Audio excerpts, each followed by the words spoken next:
All right, welcome back to the Trauma Therapist Podcast. My name is Guy McPherson. My mission is to raise the awareness of trauma and to support and inspire new trauma therapists just starting out on the trauma-informed journey. I do that with my membership community, Trauma Therapist 2.0, my online courses and workshops, and the Trauma Therapist newsletter. If you're a therapist of any kind and you work with individuals who've been impacted by trauma, I invite you to head on over to my website at thetraumatherapistproject.com. That's thetraumatherapistproject.com. All right, let's get started. All right, Riana, you ready to do this? Yes. All right. So 5, 4, 3, 2, and 1. All right, folks, welcome back to the Trauma Therapist Podcast. I am very excited to have as my guest today, Riana Milne. Riana, welcome. Hi, thank you for having me. I'm happy to be here. Awesome. So Riana was selected as one of the top coaches to follow in 2022 by Wealth Insider magazine. She's also been seen in Forbes. She's a certified global life, love, trauma, recovery, and mindset coach, a certified clinical trauma and addictions professional, and #1 best-selling author. She also is the host of a podcast called Lessons in Life and Love. She's an educational speaker and a licensed mental health counselor for over 22 years. Riana was also selected in 2021 as one of the 100 most successful women around the world. Hello, from the Global Trade Chamber. How did I get that? Jeez. She was also— That was a shock to me as well. Oh my God. She's a 5-star rated books, the #1 bestseller, Love Beyond Your Dreams, Break Free of Toxic Relationships to Have the Love You Deserve. All right, look, I brought you on here because I have therapists on here, I have coaches on here. Obviously, the focus on trauma is the common denominator. So let's kind of start what got you into or pulled you into this working with trauma? Yes. Well, I always wanted to be a counselor. Since I was a teenager, I was bullied horribly in middle school. And I asked my mom if I could go see a counselor. And she said, no one in this family will ever go see a counselor. And in my teen defiance, I said, then I will become one. So at that point, I was getting Vogue magazine and Psychology Today because I was doing modeling. And thank God I had that to raise my self-esteem. But I also experienced a trauma personally. My very dear best friend at 16 was killed by a drunk driver. And again, I was not allowed to go to counseling over that loss. And I turned to reading the spiritual masters, the Dalai Lama, Deepak Chopra, Wayne Dyer, Tony Robbins, and many, many others, Marianne Williamson. So I became very spiritual and introspective as a young teenage girl. And most teenagers don't read that or interested in that kind of topic. And then in my 20s, I lost another dear friend, roommate at Penn State. I was there for broadcast communications, and she was murdered by her boyfriend. So some of these traumas that I went through gave me great compassion for others. At age 26, I married early. I had 2 children. And by 26, I was divorced, went through a bankruptcy due to my husband's business decisions, and was back out there on my own. And luckily, I had a very strong mindset at that time from studying the masters, and opened up a model and talent school and agency. And that's when I really started doing the mindset for success work. What took me into the trauma piece was many years later when I wanted to go back to school to be a counselor. So I had my daughters and made sure I could raise them as a single mom. And once they were taken care of, I went back many years later at age 37 and graduated with 92 credits, which they sometimes call a triple master's, in applied clinical and counseling psychology. So I opened up my practice in New Jersey, Southern New Jersey. I'm from Philly. And it was called Therapy by the Sea because I always find the ocean and water to be very therapeutic. And at that time, trying to still raise my children and support us, I went into other jobs as well. So I always had private practice, but I also got hired into the school system because I was the SAC counselor, student assistance counselor. So in our area, we handled the emotionally upset kids that mostly came from traumatic homes. And I worked at every grade level, kindergarten all the way through college. I ended up working at the Rowan College Student Center as well, handling crises, trauma-related incidences, bullying, the bullied, kids that don't have parents that didn't come home at night. I mean, you name it, it was there. So So excuse me, so Rihanna, so at this point, were you a counselor, or you were a counselor in training? up in New Jersey, they called it LPC. So I was a licensed professional Okay. counselor. All In right, Florida, they call it LMHC. Okay. So I was LPC, and because of all my schooling, I also became LCADC, licensed certified drug and alcohol addictions counselor. And I also was teaching LCADC classes for Stockton University in New Jersey. So I was doing all these things. Then I moved on from the schools to work in a mental health unit for youth ages 5 through 19, again, a hospital center. And I also worked with women from the prison system and in a teen drug and alcohol center. But no matter what the various jobs were that I had, it was all trauma related. And I saw the same things over and over and over again. And it wasn't until my own marriage later in life, when he had a secret life and I went through some personal things. When he looked at me, he says, "What's the matter with me? Why do I sabotage everything I love?" And I said, "I honestly don't know, but I'm going to ask a lot of my therapist friends and the people that knew him and knew us. It's like, we can't figure it out." So that's what started my research that led me to childhood trauma. And I became a specialist in that after my own situation. Well, wow. Okay. So, I mean, you sound like, and you are a pretty incredible person to endure that and to continue on. I mean, I'm not, obviously this is not easy, but you sound like you persisted and you continued on moving forward. Riana, when you were and started working in the school system and with kids and started seeing what was trauma, how did you respond to that? How did you react to that?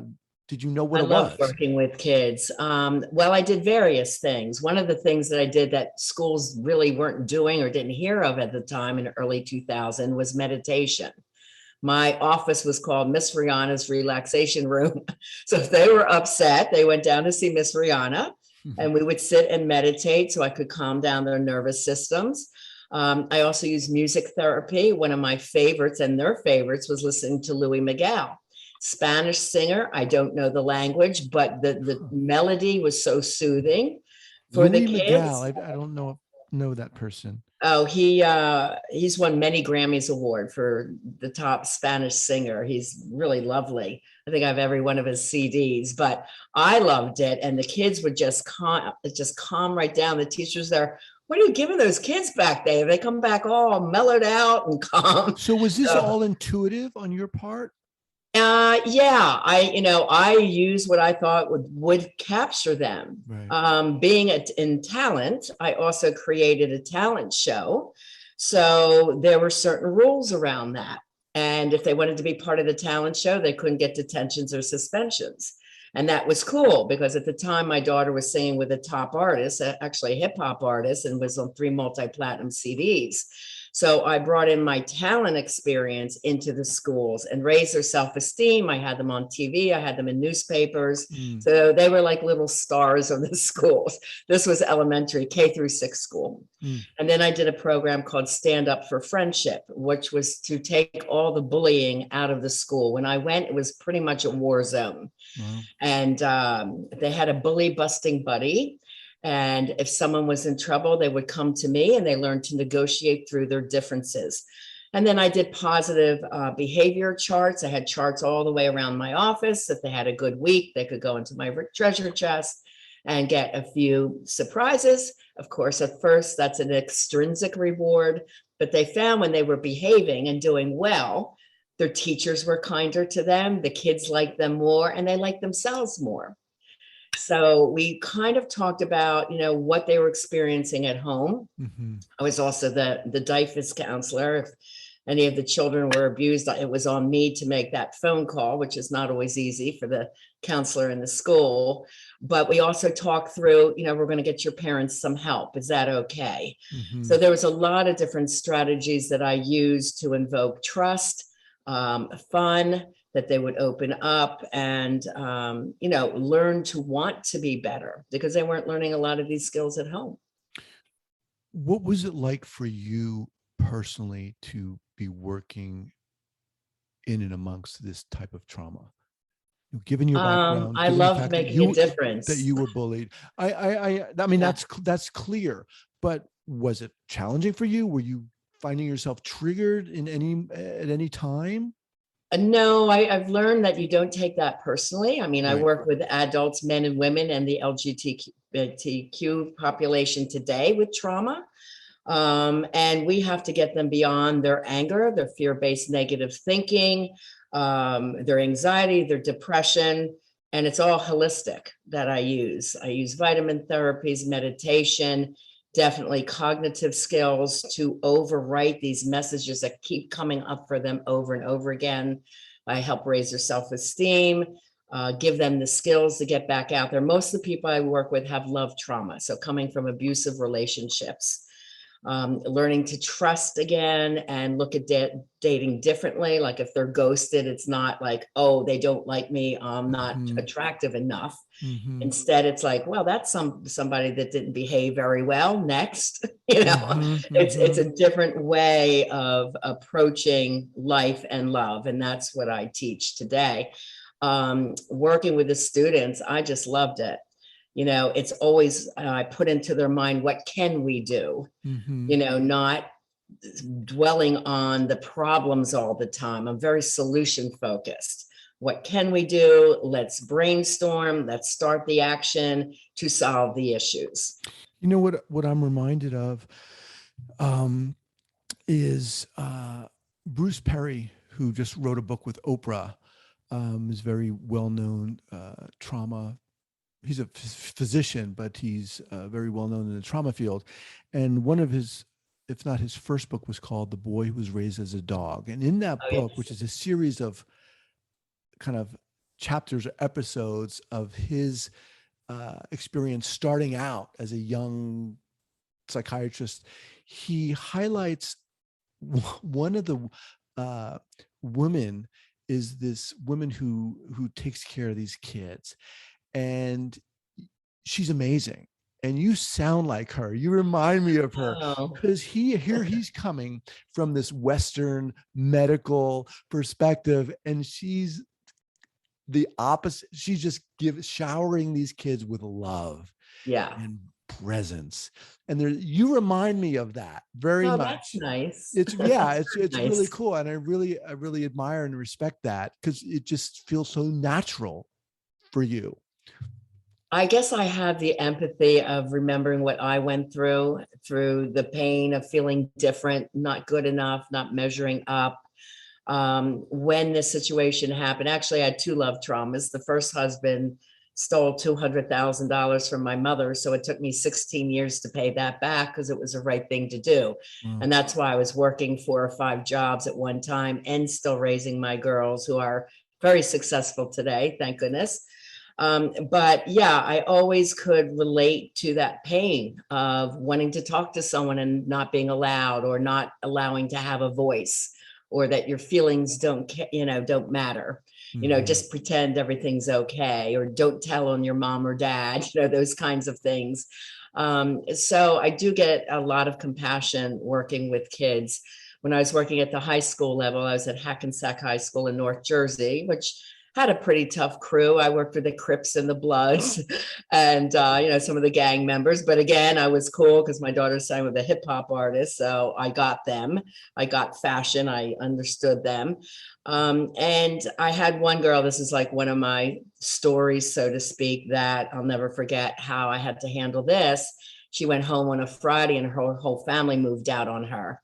She came in Monday, Miss Riana. My parents, well, her mother was in Jamaica and didn't speak English. So uneducated, didn't have the money to come to the States. And here she is left alone. The father met a younger woman. He left with her. just a little bit of food in the refrigerator and her bedroom and clothes. And that was it that she went home to. So right away, I had to step in our area. It's called DYFS, Division of Youth and Family Services. I had to call them, try to find her a shelter. And the strangest things would happen. The shelter would say, well, she needs a parent to sign her in. I said, obviously she doesn't have a parent to sign her in, and I am not a legal guardian, but this girl needs a roof over her head right now. So I had to go to the higher ups in DYFS and get an attorney to work on her behalf so we could get her shelter. So you never know what's going to come in your office when you're there in a school setting. Another one of my stories when I was working at a rehab center, since I was LCADC, I was training at the time. So we're called techs back then. You have to get a whole lot of credits. And so I was there, just to chat with the kids and kind of babysit them really and do some light things. And all they were doing is they'd have like one group lesson, maybe once every 4 days they get to talk to their counselors. And I'm like, this is not right. This is really, they're getting ripped off. So I went to the director and I said, look, I'd like to teach them life skills, how to get jobs, how to do a resume, social skills, proper communication, teaching them to dress on a budget, life skills that they need when they get out of here. And they're like, well, we're not going to pay you any extra. And I said, I really don't care, but I can't sit around and see these kids just watch TV and smoke cigarettes. Mm-hmm. I can't, jive with this whole thing going on right now. So I'm very much an advocate to help kids, teens succeed. And I really think children are brilliant. And I think they feel that from me. When my daughter at 5 years old said, Mom, I want to help the kids in Africa. She was watching the Save the Children commercial. And I said, hon, you have a heart of gold. You're really smart. You'll figure that out, how you'll do that one day. And her touring took her across the world. She ends up in Africa, started putting on water wells in Tanzania, Africa at the age of 20, and now has 21 water wells with her charity. So when the mindset for success, which is my book, Live Beyond Your Dreams, this is imperative to everyone's healing, growth, change, transformation. And I use that with all my clients still today. I've been doing that now for over 40 years. So even with my models and actors who came and their families are like, why are you doing that? You're not pretty enough. Or I had one girl, her parents say, look in the mirror, you're too fat. You're not going to be a model. You're throwing the money away. And she was like 22 and working for herself. She goes, it's my money and I'm going to believe in this dream. And she was a size 23. And I said, Jen, with my help, can you work with me to get you down to a size 16, 18? She goes, yes. I said, then we're going to promote you as a special size model. And she ended up making a ton of money with Ford special sizes. Wow. So the mindset is everything. And that's a big part of what I do.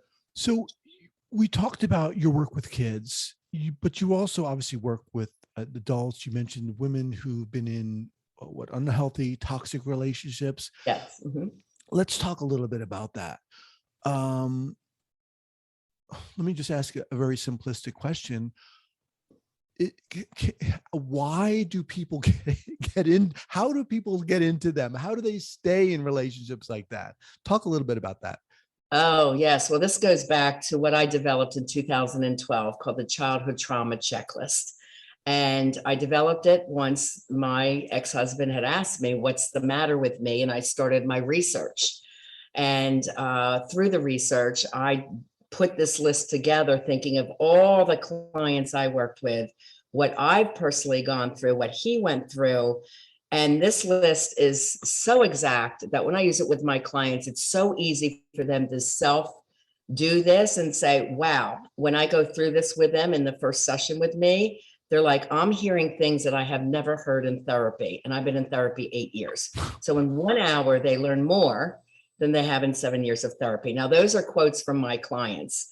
So, it's spelling it out very clearly to them why they are doing what they do. So if they're choosing toxic partners, why are they doing that? It's from the family dynamics. That's where it's from. So this checklist is can people access this on your website? Yes, my website's rianamilne.com, or I could tell you the top 10. And, you know, it's funny, I did that before I saw the ACE test, which was many years later, but I was very excited that Kaiser Permanente did a group of 17,000 plus people, but it was mostly around diet and health, right? Because they were overweight people, and they went into the childhood trauma and developed the ACE test. But I'm like, how could they miss abandonment? How could they miss kids that were bullied? How could they miss kids from the foster care system that I took care of in the mental health ward? You know, so to me, there was a ton of misses on the ACE test. And I continued to use my own top 10 trauma list. There are more, but these are the top 10. They also miss community trauma. And we're all experiencing that now with the COVID pandemic. Think of what all the little children are going through, plus the adults. Or Mother Nature events where whole communities are, you know, flood, fire, hurricanes, you know, they're all displaced from their homes. So to me, there was a lot of misses on that.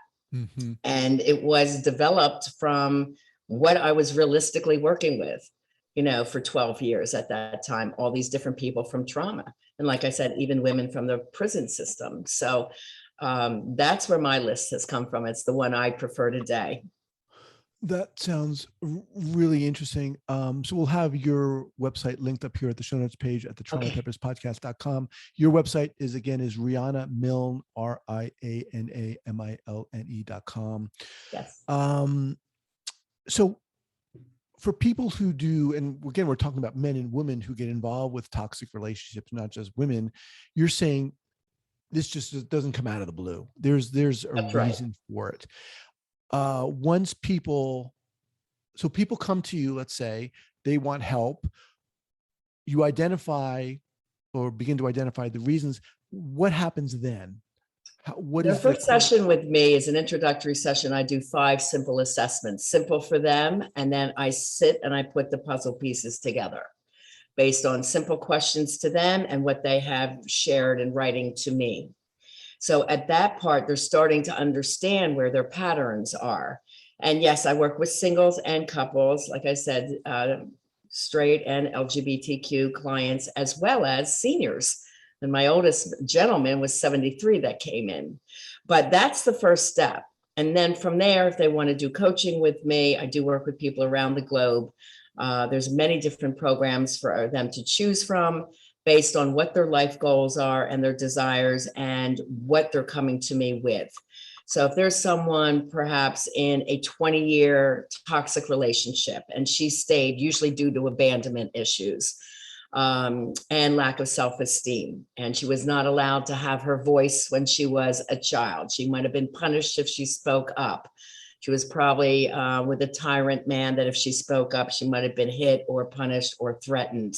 So over time, especially as a child, they find different type of coping mechanisms. One that's a big one for women is people pleasing. Well, if I'm really a good girl to my alcoholic mom, maybe she won't yell at me today. You know, maybe, you know, she'll be in a good mood when I get home. So that perfectionism, people pleasing pattern tends to go throughout life. And then they come to me many years later, just feeling burnout. Just not themselves. They just lost who they were. You know, they're looking for empowerment, confidence, happiness, joy, you know, even confidence in career. That plays a big part as well. So I do a lot of career coaching as well with this. So for the people listening to this, who would reach out to you? Who should reach out to you? Who are your people you want to work with?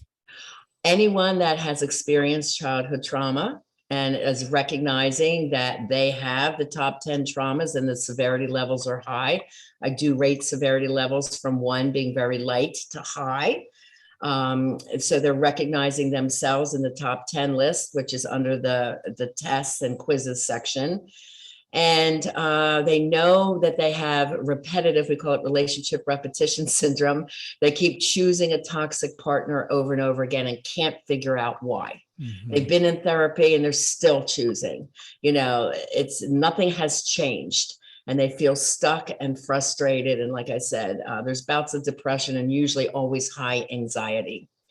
Childhood trauma has no prejudice. That's why I work with any age, male, female. And I do a lot of different techniques. I'm also a CCTP, certified clinical trauma professional. So I use a lot of techniques from that training as well. What helped you in dealing with all of your experiences, all of your trauma?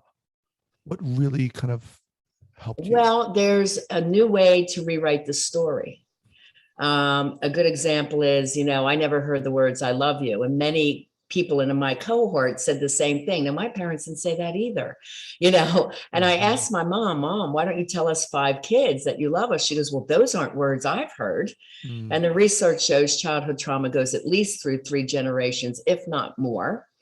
And it was my needing to have empathy for how she grew up and understanding some of her trauma that allowed me to be soft and empathetic with her, to teach her, like, Mom, these are important words for your kids to hear. And now that I have the first grandchildren, I hope that you want to tell them that you love them too. So these kind of teachers, and it's interesting because all my clients have to go back to their parents and teach them a different way.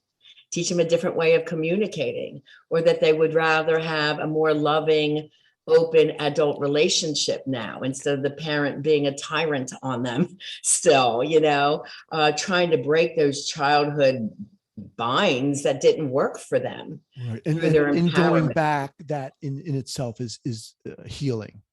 Yes. Well, we have to identify, where did the original dysfunctional patterns come from? From which traumas? How did they play out? What happened? For example, I talked with someone recently whose father died when she was 5, and father died when she was 8, had to go live with his sister who just got married, was pregnant. She was only 21, was not wanted there, had to live in the husband's parents. She just became like, or doing all the chores. She became like the maid. So you can see all these traumas building up, that she never had the normal childhood. She had a lot of abandonment issues. And when she got married, she stayed with a very toxic man for a very long time. She goes, it was bad from the beginning. Why would I stay? Like you asked, why? And I said, because your craving for love when you were a little girl that you were not able to get is so strong, and it's part of your subconscious mind. And your conscious mind, even though it said, you've got to get out of here, this is not safe or healthy, the unconscious was stronger and craved the love, even though it wasn't healthy. Some man was there to love you. And she goes, oh, God, that makes total sense. So we break each part of it down as far as what she was going through, and take it back to the original traumas and explain it to her that way. And then now, because I always say, you can't change what you don't know or understand. That's one of my quotes. If you don't know what's happening, how can you change it? If you don't understand why you keep choosing toxic partners, how are you going to change that either? Right? So it is really the understanding of the knowing the root of the issues, where they came from, using, like I said, the simple assessments that I use, and letting them first identify it and say, oh yeah, okay, now I kind of understand why I was doing what I was doing. Then we change it. Then we change. We make the unconscious conscious awareness. You have this really awesome combination of empathy, but you can tell that you don't take crap from people, like you'll call people on their BS, which I think is a great thing. That combination, you exude that, and I think that's awesome. Look, Riana, super inspiring. What's the best way for people to get in contact with you? Usually the best place is my website, rianamilne.com. On there, under quizzes, there's the 4 free tests for singles and couples. My free ebook, How to Have the Love You Deserve, is on there. Free book chapters of Live and Love Beyond Your Dreams are there. And you can access my podcast from there, which is Lessons in Life and Love, or .com, lessonsinlifeandlove.com. And my YouTube channel has about 250 educational audios and videos now at this time. So there's much you can use for learning. And of course, if this concerns you at all, just reach out to me and I'll be glad to direct you from there. Okay. We'll have each of those linked up at the show notes page here at the traumatherapistpodcast.com. As we close out, how about a go-to book recommendation, whether it's, toxic relationship related or not, something that Sure. inspires you? Well, as I was doing the research, one of my favorite books that really made me say, aha, this is the beginning of what I need to dig deep into was the ACOA Source Book by Janet Wositz. And my ex was definitely a child of an alcoholic. So that's just one trauma. But then he was poor. They were always struggling, and he was screamed at, and he was emotionally abused, and his mom was docile. And then I'm thinking of my clients. So that was a really great book for me to get my research started. And I was so excited about learning this. And when my love book is 400 pages, I think I have 350 sources cut into it. And when I sent it to him, he goes, oh my God, I finally get what's been wrong with me. And he was in his late 50s. So it was an aha moment for me, for everything that I was going through, for him. And I said, I have to go to the world with this message. And that's when I started, becoming a coach. I got certified as a life, love and relationship coach. And then I started writing the workbooks that my clients do with me. They're 150 pages based on the research. Awesome. Say the title of that book again. The ACOA Source Book, which stands for Adult Child of an Alcoholic. Got it. Okay. Source Book. But they usually just kind of zero in on the child with the alcoholic parents. Right. And that's just one of 10 traumas, having a parent with addictions. Right. Yeah. Riana, thank you so much for being here. Super inspiring. You're welcome. Thank you for having me. All right. Take care. Bye. Thank you so much for listening and supporting this podcast. And if you'd like to join the hundreds of other therapists who are each month keeping up to date and informed and inspired about what's going on in the world of trauma, I'd love to invite you to head on over to the Trauma Therapist newsletter. That's the traumatherapistnewsletter.com.